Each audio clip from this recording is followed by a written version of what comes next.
Narcissistic abuse is a whole lot like the theory of the frog in the boiling water. If you don't know what that is, that theory suggests that if you attempt to put a frog in a pot of boiling water, it's wise enough to know it needs to jump out to save its own life. However, if you put that same frog in a pot of room temperature water and let it lay, it'll feel safe and stay. Slowly over time, as you increase the temperature of the water, the frog will acclimate, not noticing, eventually leaving the frog to die. I use this very example in chapter 4 of my book, Impacts of Abuse. And that's the real threat when you meet narcissistic people.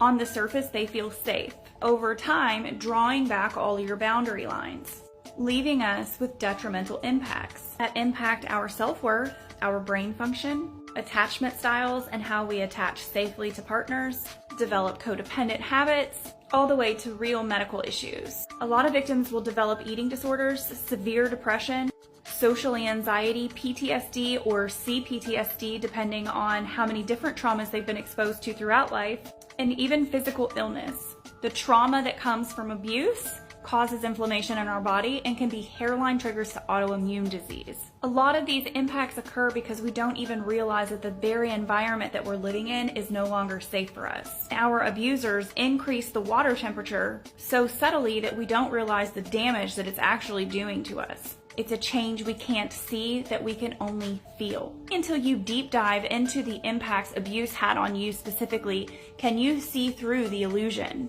Labeling it and defining it is only half the battle. Deep diving into how abuse impacted me personally pivoted my healing.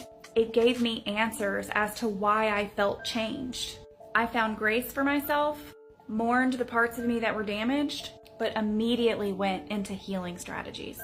Do you know how your experiences have impacted